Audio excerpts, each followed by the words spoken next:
My friend, this is a time to end for your trouble, your struggles.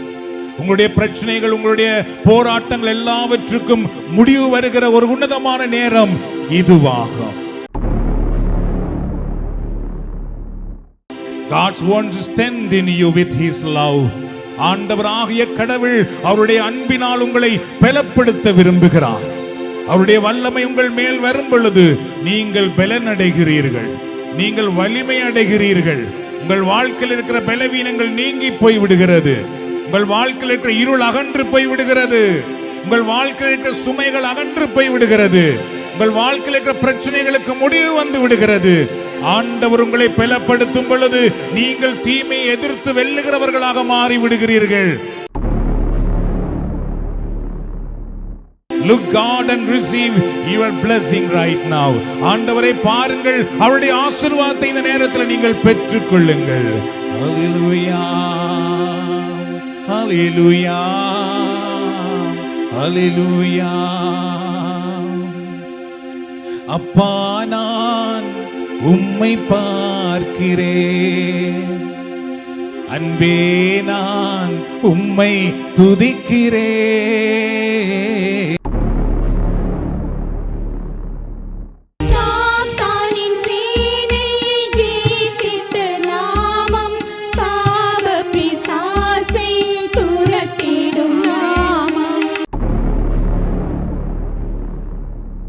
என்னை உண்டாக்கின என் தேவாதி தேவன் அவர் தூங்குவதும் இல்லை, அயர்வதும் இல்லை. என்னை உண்டாக்கின என் தேவாதி தேவன் அவர் தூங்குவதும் இல்லை, அயர்வதும் இல்லை.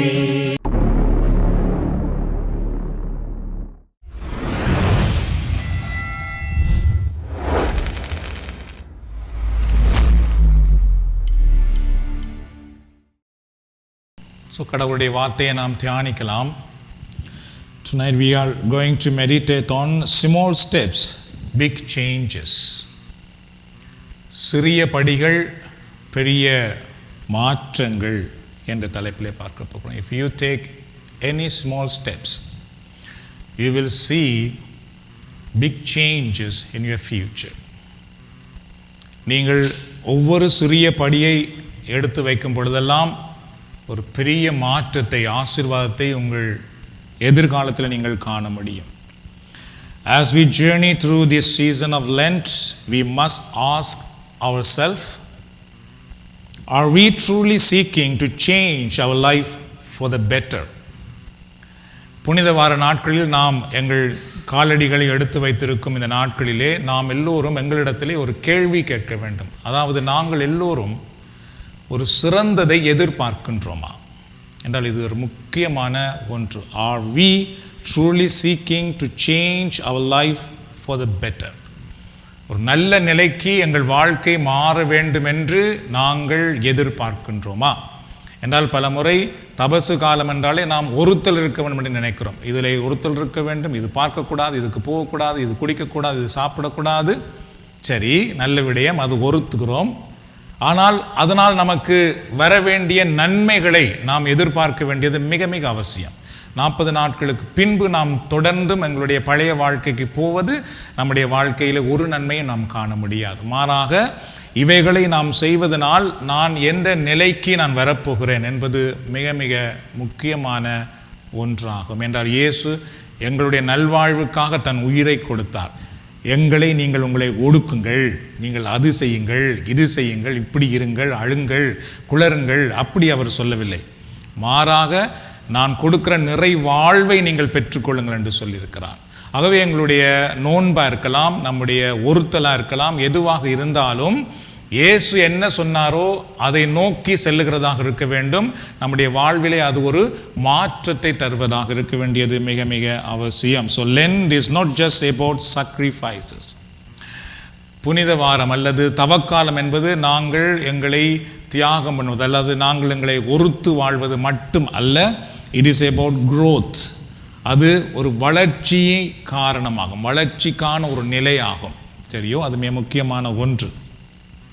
இந்த சப வாழ்விலே நாம் புது வாழ்விலே பங்கு பெறும் பொழுது ஒன்றை அறிந்து கொள்ள வேண்டும். இது பலருக்கு சில நேரம் அது ஒரு பிரச்சனையாக இருக்கிறது.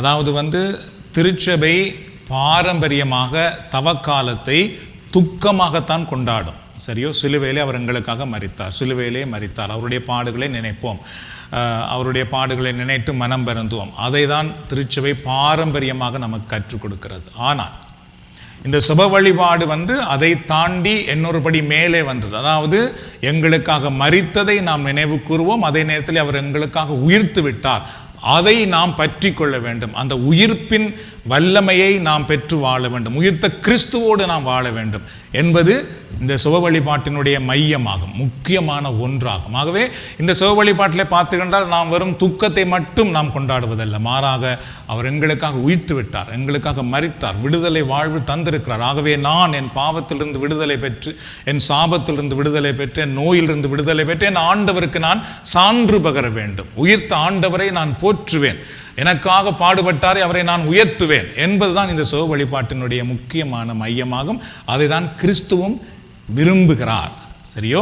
அவர் மரித்து உயிர்த்தெழுந்து உங்கள் துக்கம் மகிழ்ச்சியாக மாறும் அப்படி என்று சொல்வார். ஸோ அந்த காலம் நாங்கள் அதை மனதிலே வைத்திருக்க வேண்டும். So Lent is not just about sacrifice, about drawing closer to God. ஆகவே இந்த தவக்காலம் என்பது எங்களை கிறிஸ்துவிடத்தில், கடவுளிடத்தில் நெருக்கமாக கிட்ட கொண்டு வருகிற ஒரு காலம் தவக்காலம்.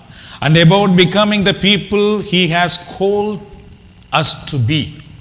அது மட்டுமல்லாமல் இறைவன் எங்களை எதற்காக தெரிந்து கொண்டாரோ அதுக்கேற்ற மாதிரி நம்முடைய வாழ்க்கையை மாற்றுகின்ற ஒரு காலம்தான் தவக்காலம்.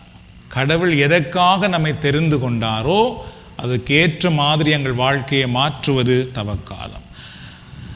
So the only way to truly transform your life is to begin by transforming your mindset.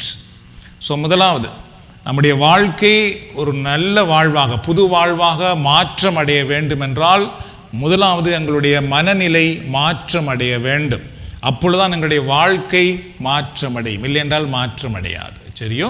உதாரணமாக நான் சொன்னது போல, நான் மரித்த கிறிஸ்துவின் பிள்ளை அல்ல, உயிர்த்த கிறிஸ்துவின் பிள்ளை என்று எங்களுடைய மனநிலை மாற வேண்டும். அப்போ நான் உயிர்த்த கிறிஸ்துவோடு வாழ வேண்டும்.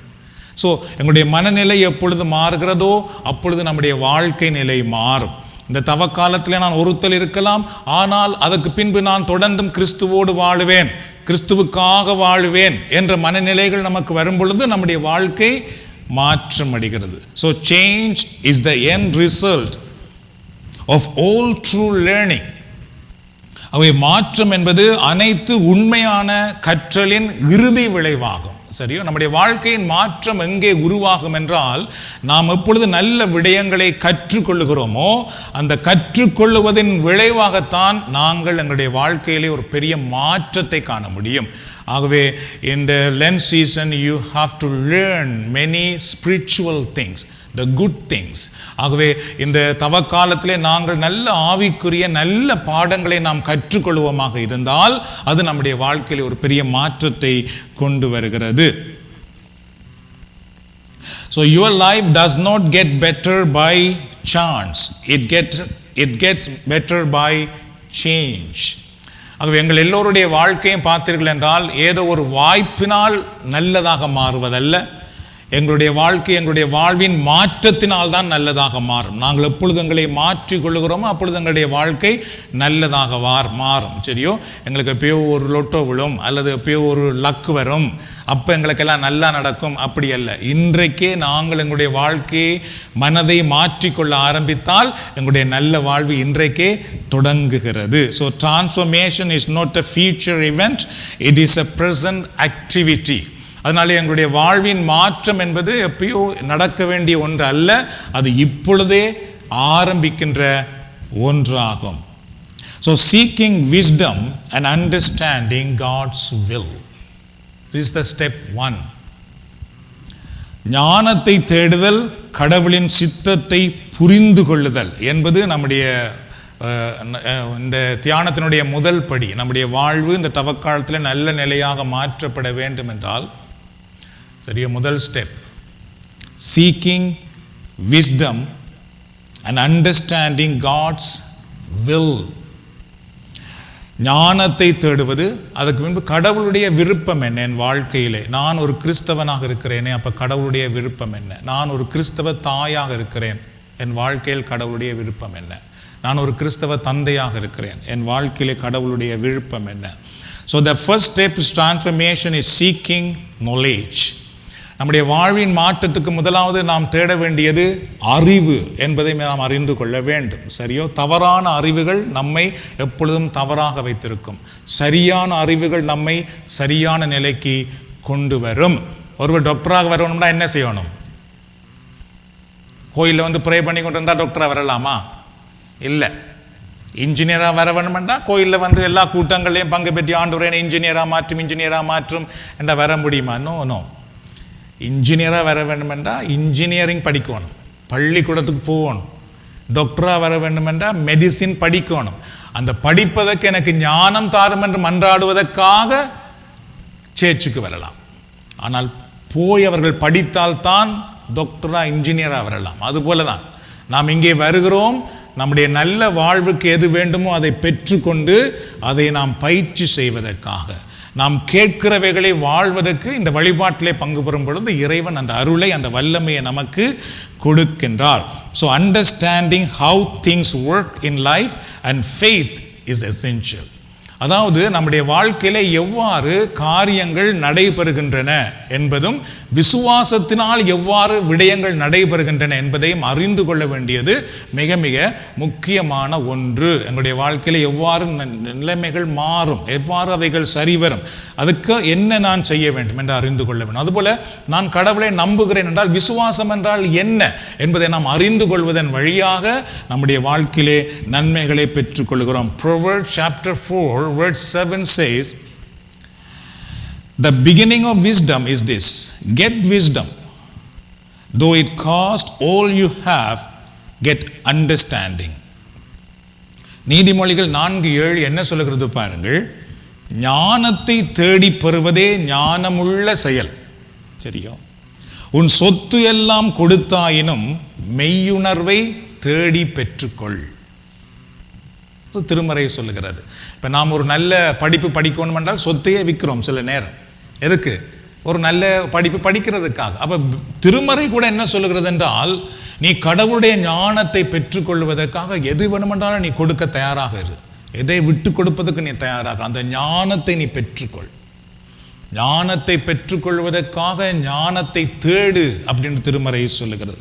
So our true struggle is not lack of opportunities or resources. This is the important message. எங்களுடைய வாழ்வின் பிரச்சனைகள் என்ன என்று பார்த்தீர்கள் என்றால், எங்களிடத்திலே ஏதோ ஒன்று இல்லை என்பதோ அல்லது வாய்ப்புகள் இல்லை என்பதோ அல்ல. The lack of understanding and faith in God's plan for us. என்னவென்றால், நம்முடைய வாழ்க்கையை பற்றி கடவுளுடைய திட்டம் என்ன என்பதை நாம் அறிந்து கொள்ளாமல் இருப்பதும், அதை பற்றிதான விளக்கம் இல்லாமல் இருப்பதும் தான் நம்முடைய வாழ்க்கையில் இருக்கிற பெரிய பிரச்சனை. அன்பானவர்களே, தெரியும், பணம் இல்லை என்றோ வாய்ப்புகள் இல்லை என்றோ இல்லை, எல்லாம் எங்களை சுற்றிலும் நிறைந்து இருக்கிறது. ஆனால் கடவுளுடைய திட்டம் என் வாழ்க்கையை குறித்து என்ன என்பதை நாம் அறியாமல் இருக்கும் பொழுது இறைவன் எங்களுக்கென்று வைத்திருக்கிற நன்மைகளை நாம் பெற்றுக்கொள்ள முடியாது. அதனாலே நம்முடைய பிரச்சனை கடவுள் என் வாழ்க்கையை பற்றி என்ன திட்டம் வைத்திருக்கிறார் என்பதை அறியாமல் இருப்பது நம்முடைய வாழ்க்கையில் இருக்கிற பெரிய பெரிய பிரச்சனை. Many people believe their problems stem from a lack of money, time or ability. நிறைய மக்கள் என்ன நினைக்கிறார்கள் என்றால், எங்களுடைய வாழ்க்கையின் பிரச்சனையே பணம் தான், எங்களுடைய வாழ்க்கையின் பிரச்சனை தான், எங்களுடைய வாழ்க்கையின் பிரச்சனையே சில வாய்ப்புகள் எங்களுக்கு இல்லாமல் இருப்பதுதான், எங்களுடைய வாழ்க்கையில் இருக்கிற பெரிய பிரச்சனை எங்களுக்கு நேரம் இல்லாமல் இருப்பதுதான் என்று பல மக்கள் நினைக்கிறார்கள். But in reality, it is the absence of God's wisdom that keep them from growing. But உண்மையிலேயே பிரச்சனை என்னென்று பார்த்தீர்கள் என்ற அன்பானவர்களே, அவர்களை வளர விடாமல் இருப்பது கடவுளுடைய ஞானம் இல்லை. நிறைய பேருக்கு கடவுளை பற்றிய அறிவில்லை. நிறைய பேருக்கு நாம் எல்லாவற்றையும் கதைக்கிறோம், கடவுளை பற்றி கதைக்க சொன்னால் நமக்கு ஒன்றும் தெரியாமல் இருக்கிறது. குடும்பத்திலே பல பிரச்சனைகளை பற்றி கதைக்கிறோம், பல திட்டங்களை பற்றி கதைக்கிறோம். அதிலே ஒரு குடும்பத்திலே கடவுள் எவ்வாறு இருக்கிறார், எவ்வாறு செயலாற்றுகிறார், அது நமக்கு தெரியாமலேயே இருக்கிறது. அதுதான் நம்முடைய வாழ்க்கையில் இருக்கிற பெரிய பிரச்சனை. இயேசு சொல்லுவார், நீங்கள் எதை உடுத்த வேண்டும், எதை உண்ண வேண்டும், கவலைப்படாதீர்கள் அது உங்களுக்கு கிடைக்கும். நீங்கள் முதல்ல இறைவனுடைய அரசையும் அவருக்கு ஏற்படுவதையும் தேடி பாருங்கள்.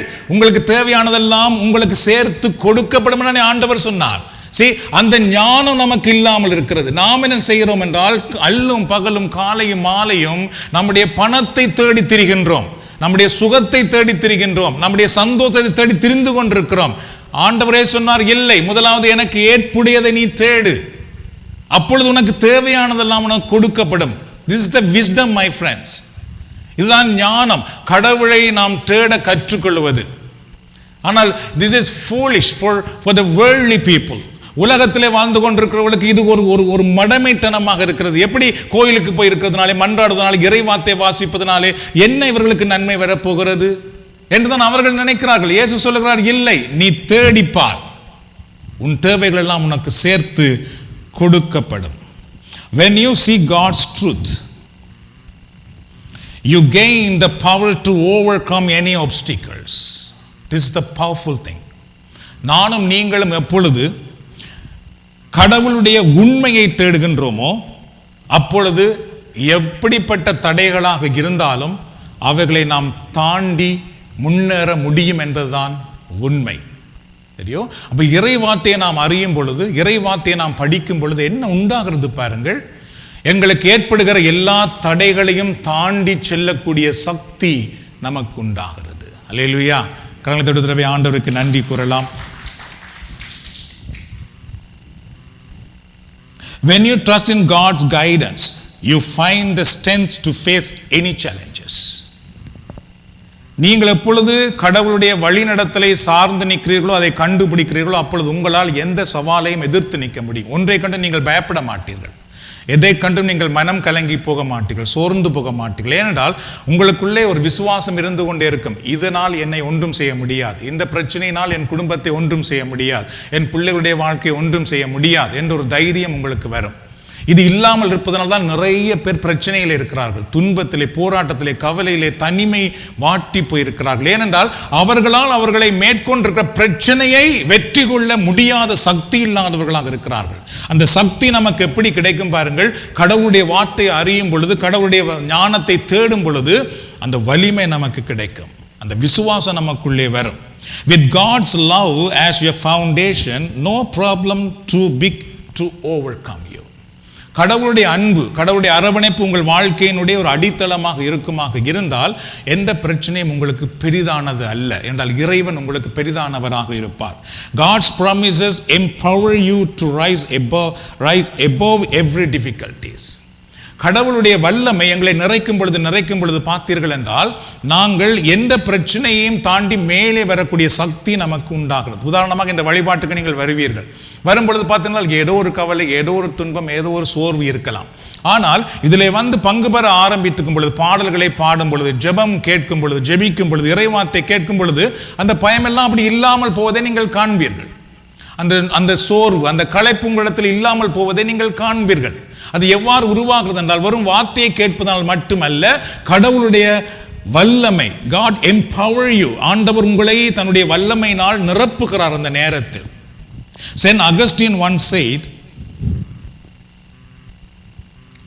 understanding is the foreword of faith. Therefore seek not understand that you may believe, but believe that you may understand. புனித அகஸ்தீனார் என்ன கூறினார் பாருங்கள். இது எவ்வாறு உங்களுக்கு விளங்குதோ தெரியாது பாருங்கள். புரிந்து கொள்ளுதல் என்பது விசுவாசத்தின் வெகுமதி. எனவே நீங்கள் நம்புவதை புரிந்து கொள்ள முயற்சி செய்யாதீர்கள், ஆனால் நீங்கள் புரிந்து கொள்வதை நம்புங்கள். நீங்கள் நம்புவதை புரிந்து கொள்ள முயற்சி செய்யாதீர்கள், நீங்கள் எதை ஆனால் நீங்கள் புரிந்து கொள்வதை நம்புங்கள் அப்படி என்று சொல்லுகிறார். அப்படின்றால் அது என்ன அர்த்தம்? அவர் என்ன கூற வருகிறார்? This is a life changing message. இது நம்முடைய வாழ்வை மாற்றுகின்ற ஒன்று. This is the advice for you. Don't just believe what you already knew. இதனுடைய ஆலோசனை என்னவென்றால், உங்களுக்கு இப்ப எல்லாம் என்ன தெரியுதோ அதை மட்டுமே நீங்கள் நம்பிக்கொண்டிருக்க வேண்டாம். Believe what God reveals to you. கடவுள் உங்களுக்கு என்ன வெளிப்படுத்துகிறாரோ அதை நீங்கள் நம்புங்கள். சரியோ? நாமெல்லாம் ஒரு காலத்தில் நானும் அப்படிதான் இருந்தேன். தவக்காலம் என்றால் அப்படியே உபவாசம் பண்ணி கொண்டிருப்பது, ஒருத்தல் பண்ணி கொண்டிருப்பது, பாவத்துக்காக மன்னிப்பு கேட்டுக்கொண்டிருப்பது, இப்படிதான் நான் நினைத்து கொண்டிருந்தேன். ஆனால் எப்பொழுது சோக வழிபாட்டில் பங்கு பெற ஆரம்பித்தேனோ, நோ நோ நோ நோ, அது வந்து த ஃபர்ஸ்ட் ஸ்டெப். உண்மை என்னவென்றால், இயேசு உயிர்த்தது போல நான் என் வாழ்விலே வெற்றி அடைய வேண்டும், என் பாவத்திலிருந்து புது வாழ்வு பெற வேண்டும்.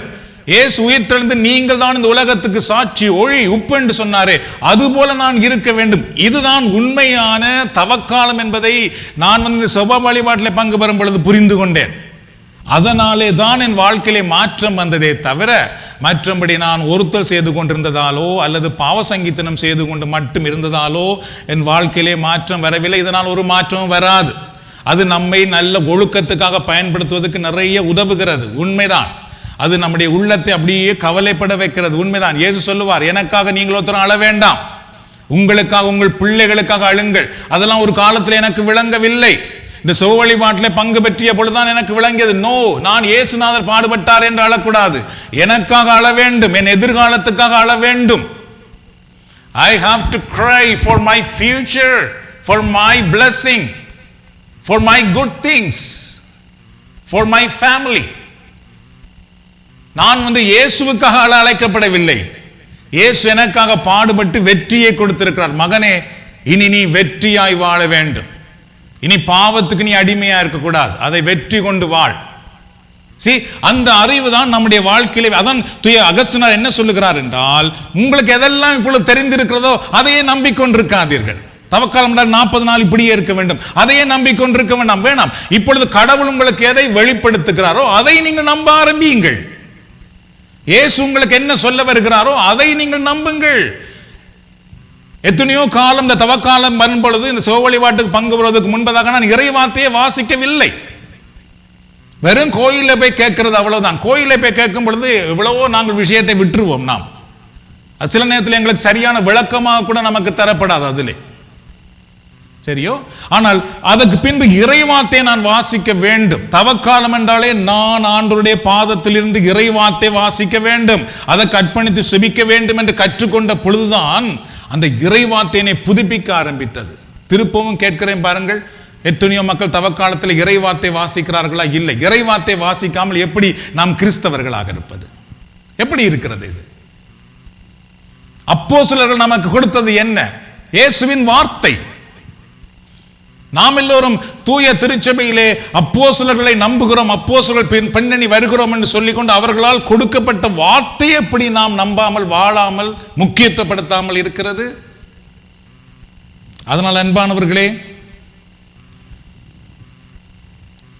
don't just believe what you already knew, believe what God reveals to you. This is what happened to Peter. பேதுருவுக்கு நடந்த ஒரு சம்பவத்தில் இதை நாம் பார்க்கலாம். When Jesus told him to cast the net into the sea, ஒரு முறை ஆண்டவர் இயேசு பேதுருவுக்கு சொல்லுவார், உன்னுடைய வலையை கொண்டு போய் நீ மீண்டும் கடலிலே போடு அப்படி என்று சொல்லுவார். சரியோ? இதில் நீங்கள் அறிந்து கொள்ள வேண்டும், புனித அகஸ்தினார் சொல்றதுக்கும் இதுக்கும் என்ன தொடர்பு இருக்கு என்று. He could have replied, this is not the right time. தூய பேதுரு என்ன சொல்லியிருக்கலாம் என்றால், இது சரியான நேரம் அல்ல என்றால், அந்த நேரம் வலை வீசுகிற நேரம் அல்ல, இந்த வலை வீசுவதற்கென்று ஒரு நேரம் இருக்கிறது. Or I already tried all night but got nothing. அவர் தூய பேதுரு சொல்லியிருக்கலாம், இல்லை ஆண்டவரே, நான் வந்து இரவு முழுவதும் நிறைய பாடுபட்டுட்டேன், ஆனால் ஒன்றும் பிடிபடவில்லை, ஆகவே நீர் சொல்லி நான் இனி கொண்டு போட்டு ஒன்றும் பிடிபடாது. That's his old knowledge. அது வந்து பேதுருனுடைய பழைய அறிவு. அவருக்கு தெரிந்திருந்ததெல்லாம் என்னவென்றால், மீன் பிடிக்க வேண்டும் என்றால் அதற்கென்று ஒரு நேரம் இருக்குது, அதற்கென்று ஒரு காலம் இருக்குது, அதுக்கென்று ஒரு முறை இருக்குது, அதன்படி போனால், அந்த நேரத்தின்படி போனால் தான் மீன் கிடைக்கும். This is the old knowledge. He knew already that. அது அவருக்கு முதலே தெரியும். அதனாலே அவர் என்ன பதில் சொல்லியிருக்கலாம், இது நேரம் அல்ல, நான் இவ்வளவு காலம் பாடுபட்டேன், எனக்கு ஒன்றும் கிடைக்கவில்லை அப்படின்னு சொல்லியிருக்கலாம். But we know Peter respond, I will throw the net because of your word. தூய பேதுரு அதுக்கு பின்பு கிறிஸ்துவின் வார்த்தையை கேட்ட பின்பு அவர் என்ன பதிலுரை கூறுவார் என்றால், உம்முடைய வார்த்தையின்படி நான் வலையை போடுகிறேன். This is the true victory. So இதுதான் நம்முடைய வாழ்க்கையிலே உண்மையான வெற்றியை கொண்டு வருகிறது. So don't depend on your own understanding. You may miss your abundance. நீங்கள் உங்களுடைய சொந்த அறிவிலும் அல்லது உங்களுக்கு என்னென்னவெல்லாம் தெரிகிறதோ அல்லது என்ன பாரம்பரியம் சொல்லியிருக்கிறதோ அதிலே மட்டுமே நீங்கள் இருப்பீர்கள் என்றால் இறைவனால் உங்களுக்கு வைத்திருக்கின்ற நிறைவானதை நீங்கள் இழக்க வேண்டி வந்துவிடலாம். சரியோ? When Peter listened to Jesus, he caught many fish. எப்பொழுது பேதுரு ஆண்டவர் இயேசு சொன்னதை கேட்டு வலையை வீசினாரோ அப்பொழுது திரளான மீன்கள் பிடிபட்டது என்று நாம் பார்க்கின்றோம். எல்லாரும் கரங்களை தட்டி ஆண்டவருக்கு நன்றி சொல்கிறோம். ஸோ அன்றைக்கு பேதுரு அந்த வலையை வீசாமல் போயிருந்தால் இயேசு சொல்லுகிறாரே கேட்டு இது இவருக்கு என்ன தெரியும், இவர் ஒரு காப்பெண்டர், தச்சு வேலை செய்கிறவர், நாங்கள் மீன் பிடிக்கிற வேலை செய்கிறோம், அவருக்கு இது தெரியாது அப்படின்னு சொல்லி விட்டிருந்தார் என்று சொன்னால் இயேசு அவருக்கென்று வைத்திருந்த திரளான மீன்களை அவர் பிடித்திருக்க முடியுமா? இல்லை. ஸ்டில் வெறுமையிலே தான் இருந்திருப்பார், வெறுமையான வலையோடு தான் இருந்திருப்பார். ஆனால் எப்பொழுது இயேசு சொன்னதை கேட்டாரோ அப்பொழுதுதான் திரளான ஆசீர்வாதம். அதுபோல நானும் நீங்களும் எப்பொழுது இயேசு கற்றுக் கொடுக்கிற புதிய பாடங்களை, பரிசுத்த ஆவியானவர் உங்களுக்கு வெளிப்படுத்துகிற புதிய பாடங்களை கற்றுக்கொள்கிறோமோ அதுதான் நம்முடைய வாழ்க்கையில் வெற்றி. இந்த நற்கருணை ஆராதனையில் ஒரு பாட்டு, மான் புயரில் அந்த பாட்டிலே பழையவைகள் மறைந்து புதியவைகள் தோன்றட்டும் என்று சொல்லுவோம். அப்படியே என்ன எத்தனையோ பேருக்கு தெரியாது, அது பாட்டு மட்டும் பாடமா தெரியும், ஆனா அதுல என்ன அர்த்தம் என்று ஒருத்தருக்குமே தெரியாது. எத்தனையோ வயசு போய் மரித்து விட்டார்கள், எத்தனையோ பேர் 100 வயசு வாழ்ந்து மரித்து இருக்கிறார்கள். அவரிடத்துல போய் கேட்டால் கூட ஐயோ ஒன்றும் தெரியாது எங்களுக்கு. நிறைய பேர் தொலைபேசியில் கதைக்கும் பொழுது அந்த திருப்பலியை பற்றி நான் சொன்னதை பற்றி நிறைய வயதானவர்கள் சொல்லுகிறார்கள், நாங்கள் இத்தனை வயசு வரைக்கும் இதை பற்றி ஒன்றும் தெரியாமலேயே நாங்கள் பூசைக்கு போய் வந்திருக்கிறோம், நற்கருணை எடுத்திருக்கிறோம் அப்படி என்று. சரியோ? பழையவைகள் மறைந்து புதியவைகள் தோன்றிடும். தூய ஆவியானவர் எங்களுக்கு கற்றுக் கொடுக்கிற புதிய ஞானத்தில் நாம் வாழுவோம் என்றெல்லாம் நாம் பாடுகிறோம். ஆனால் அதுதான் உண்மை. இயேசு கற்றுக் கொடுக்கிற புதிய பாடங்களை நாம் கற்றுக்கொள்ள வேண்டும். So step 1, seeking wisdom, understanding and God's will. Step 2, capturing and applying God's truth. கடவுளின் உண்மையை அறிந்து அதை பயன்படுத்துதல். சரியோ? இது 2வது முறை. நாங்கள் உண்மைகளை அறிந்து கொண்டு அதற்கு பின்பு அதை பயன்படுத்த வேண்டும். ஸோ அதுமே முக்கியமான ஒன்று. So once you begin to learn, you must also retain and apply that knowledge. ஒரு பக்கம் நீங்கள் நல்ல விடயங்களை கேட்க ஆரம்பிக்கிறீர்களா, அதுக்கு பின்பு அதை நீங்கள் உங்கள் வாழ்க்கையிலே பயன்படுத்த கற்றுக்கொள்ள வேண்டும். சரியோ? இதுதான் எல்லாருக்கும் இருக்கிற ஒரு பெரிய challenge. How many hours we hear the word of God? How many hours? Maybe 1 hour for week. என்ன இப்போ ஒரு கிழமையில நாங்கள் இதில் இருந்து 1 ஹவரும் கேட்கறதில்ல, 1 ஹவர் கூட்டிட்டு பிரதர், அதனால நான் இப்போ சுருக்கி எப்படியோ ஒரு 1/2 ஹவருக்குள்ள முடிக்கணும் அப்படின்னு நிறைய ட்ரை பண்ணுறேன். சரி பரவாயில்ல. அப்போ 1/2 ஹவர், 1 ஹவரில் ஒன் வீக்கில் 1/2 ஹவர் நாங்கள் கேட்குறோம். ஸோ 1 வீக்கில் how many hours we have? I don't know, எத்தனை ஹவர்ஸ்? Like 1 டேயில் 24 multiply by 7. ஸோ ஒரு நாளைக்கு நாங்கள் அரை மணித்தியாலம் நாங்கள் இறைவார்த்தையை கேட்டாலும் சரியோ 24 மணித்தியாலத்தில் மிச்சம் அதுக்கு பின்பு வார 23.5 மணித்தியாலம் நாங்கள் எதுக்குள்ள வாழ்றோம்? உலகத்தோடு வாழ்ந்து கொண்டிருப்போம், உலகத்துக்குள்ள வாழ்ந்து கொண்டிருப்போம். உலகத்தோட உலகம் கதைக்கிறதையும் உலகம் சொல்றதையும் பார்த்து கொண்டு அதையே செய்து கொண்டு அங்கு போய் கொண்டு இங்கே போய் கொண்டிருப்போம். Only 1/2 hour. என்ன இப்போ ஒரு டேயில் 1/2 hour இப்படி ஒரு கூட்டம் நடந்தால் ஒன்லி 1/2 hour இதில் இறை வார்த்தையை கேட்கிறோம். அதுக்கு பின்பு 23.5 hours we are with the world, உலகத்தோடு இருக்கிறோம். அப்படி இருக்கும் பொழுது எப்படி நம்முடைய வாழ்க்கையில் இறைவனுடைய ஆசீர்வாதம் வரும்? அதனால் நான் என்ன சொல்ல வருகிறேன் என்றால் 1/2 hour நாங்கள் கேட்கிறதை 23.5 hour நாங்கள் வாழணும். அந்த 23.5 நாங்கள் அதை வாழாமல் அப்படியே மறந்து விட்டோம் என்றால் நாங்கள் ஆண்டவருடைய ஆசீர்வாதத்தை பெற்றுக்கொள்ள முடியாது. So continually we have to seek God and praise God and have relationship with God continually. அதுக்காக நாம் நம்மை பயிற்றுவிக்காமல் போனோம் என்றால் நாம் கேட்கிற ஆசீர்வாதத்தை பெற்றுக்கொள்ள முடியாது. So Deuteronomy chapter 6 verse 6 to 7. So listen what he said. These commandments that I give you today are to be on your heart. Impress them on your children. Talk about them when you sit at home and when you walk along with the road, when you lie down and when you get up. சரியா?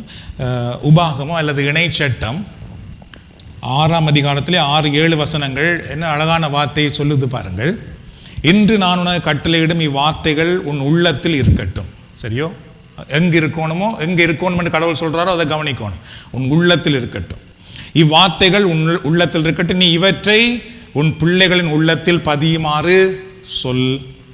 உன் வீட்டில் இருக்கும் போதும், உன் வழி பயணத்தின் போதும், நீ படுக்கும் போதும், எழும்போதும் அவற்றை பற்றி பேசு. This is the 23.5 hours we have to do this.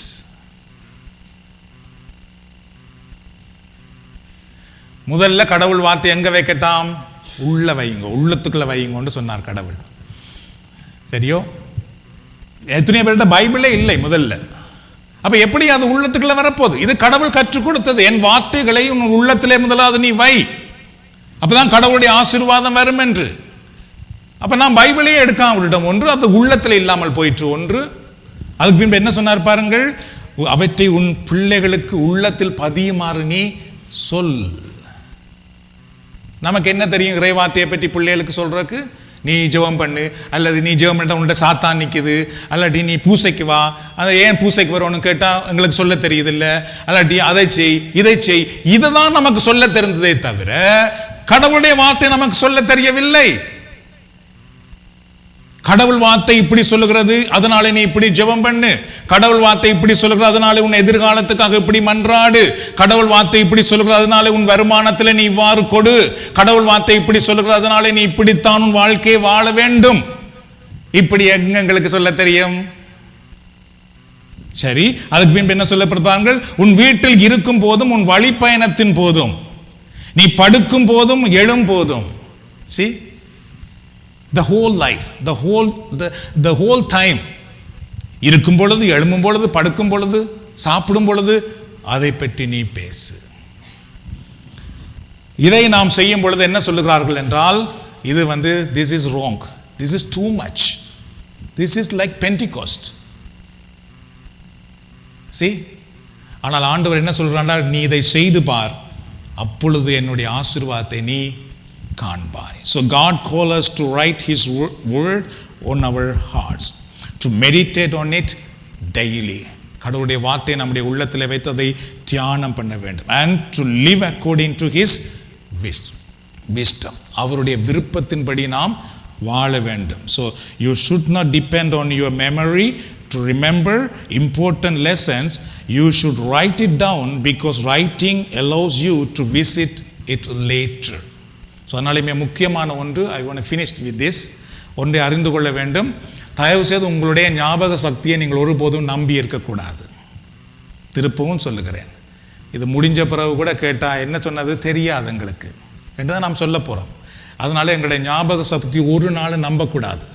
சரியோ? இதுதான் சாத்தான் நமக்கு கொடுக்குற ஒரு பெரிய பெரிய சோதனை. இதையே நம்பிக்கொண்டிருக்கிறோம். அதனால முதல்ல எழுத வேண்டும். ஆண்டவன் சொல்லுவார்கள், எழுதி வை. எழுதி வைக்கிறதுனா என்ன உண்டாக போகிறது? மறந்தாலும் திருப்பி நாம் பார்க்கலாம். தூய பவுல் சொல்லுவார், சாத்தான் உங்களை ஏமாற்ற இடம் கொடுக்காதீர்கள். நிறைய தடவை நாம் ஏமாற்றப்படுகிறோம். அதனால நம்முடைய வாழ்க்கையிலே ஒன்றும் இல்லை, ஆசீர்வாதத்தை காண முடியாமல் போகிறோம். So you have to write it down, write it down, write it down, and then you have to write down the short message also. அதுக்கு பக்கத்தில் உங்களுக்கு தேவையான சில விஷயங்களை எழுதி வையுங்கள். Then you have to pray on that. அதிலிருந்து நீங்கள் ஜெபம் பண்ண ஆரம்பிக்கணும். ஆண்டவரே, இந்த வெள்ளிக்கிழமை நான் இப்படி கேட்டேனே, இது போல என்னை ஆசீர்வதியும், இதை போல என்னை ஆசீர்வதியும். அது மட்டும்தான் நம்முடைய வாழ்க்கையிலே ஆசீர்வாதத்தை கொண்டு வரும். God bless you and your family. ஆண்டவர் உங்களையும் உங்கள் குடும்பத்தையும் ஆசீர்வதிப்பாராக. நாம் எல்லாரும் ஜெபிக்கலாம், எழுந்து நிற்கலாம். இயேசுவின் நாமமே, கிறிஸ்தேசுவின் நாமமே, இயேசுவின் நாமமே, கிறிஸ்தேசுவின் நாமமே. வானம் பூமிதனில் மகிமையோடிருக்கும் உன்னத நாமமே, வானம் பூமிதனில் மகிமையோடிருக்கும் உன்னத நாமமே. பாவம் போக்கும் நாமம், தூய வாழ்வழிக்கும் நாமம், பாவம் போக்கும் நாமம், தூய வாழ்வளிக்கும் நாமம், நித்திய வாழ்வு அருளும் ஈடில்லாத நாமம், நித்திய வாழ்வு அருளும் ஈடில்லாத நாமம், இயேசுவின் நாமமே, கிறிஸ்தேசுவின் நாமமே. வானம் பூமிதனில் மகிமையோடிருக்கும் உன்னத நாமமே, வானம் பூமிதனில் மகிமையோடிருக்கும் உன்னத நாமமே. பேய் நடுங்கும் நாமம், கடும் நோயகற்றும் நாமம், பேய் நடுங்கும் நாமம், கடும் நோயகற்றும் நாமம், நேற்றும் என்றும் என்றும் மாறிடாத நாமம், நேற்றும் இன்றும் என்றும் மாறிடாத நாமம், இயேசுவின் நாமமே, கிறிஸ்தேசுவின் நாமமே. வானம் பூமிதனில் மகிமையோடிருக்கும் உன்னத நாமமே, வானம் பூமிதனில் மகிமையோடிருக்கும் உன்னத நாமமே. எல்லாருக்கும் இந்த நேரத்தில் ஒரு தடவை கண்களை மூடி கரங்களை விரித்து ஆண்டவருக்கு நன்றி சொல்லுவோம். இந்த நன்றி சொல்லுகிற அந்த நேரத்தில் உங்களுக்காக நான் ஜெபிப்பேன். அந்த ஜெப நேரத்தில் ஆண்டவர் உங்கள் வாழ்க்கையிலும் செயலாற்றுவார். அவர் கொடுக்கிற அந்த விடுதலை ஆசீர்வாதத்தை நீங்கள் பெற்றுக்கொள்ளுங்கள். ஹல்லேலூயா, ஹல்லேலூயா, ஹல்லேலூயா. ஆண்டவர் தருகிற விடுதலைக்காக அவரை நோக்கி பாருங்கள். ஆண்டவர் உங்களை குணமாக்க விரும்புகிறார். இயேசுவே, இந்த நேரத்தில் என்னை குணமாக்கும். என் வாழ்க்கையில் இருக்கிற பலவீனங்கள், கட்டுக்கள், பாவ காரியங்கள் இருந்து எனக்கு விடுதலை தாரும். என் வாழ்க்கையில் இருக்கிற பிரச்சனைக்கு நீர் முடிவு கொண்டு வாரும். ஆண்டவரை நோக்கி பாருங்கள். This is a time for the prayer. Pray to God to touch you, touch your life. Pray to God to heal you, to deliver you from every bondages, from darkness, from satanic captivity. சாத்தானுடைய எல்லா விதமான அடிமைத்தனத்திலிருந்து விடுதலை ஆவதற்காக நீங்கள் ஜெபம் பண்ணுங்கள். Pray to God to fill you with His mighty power. அவருடைய வல்லமையினால் உங்களை நிரப்புவதற்காக ஆண்டவரிடத்தில் நீங்கள் மன்றாடுங்கள். Ask God to hold your hand, hold your future, hold your life. ஆண்டவரே, என்னுடைய கரங்களை பிடித்துக் கொள்ளும், என் வாழ்வை நீர் பிடித்துக் கொள்ளும் என்று அவரிடத்தில் நீங்கள் கேளுங்கள். And ask God, show me, Lord, what is the path you prepared for me.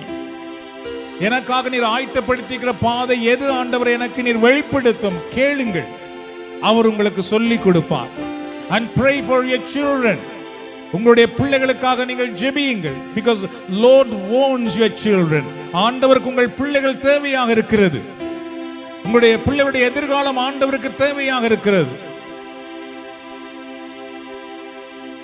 எல்லாரும் முதலில் ஆண்டவருக்கு நன்றி கூறுவோம். இந்த நேரத்திலே நன்றி ஆண்டவரே, நீர் எங்களை தொட்டு கொண்டிருப்பதற்காக, எங்களை ஆசீர்வதித்துக் கொண்டிருப்பதற்காக, எங்களை நீர் அபிஷேகம் பண்ணி கொண்டிருப்பதற்காக நாங்கள் உமக்கு நன்றி கூறுகிறோம் ஆண்டவரே.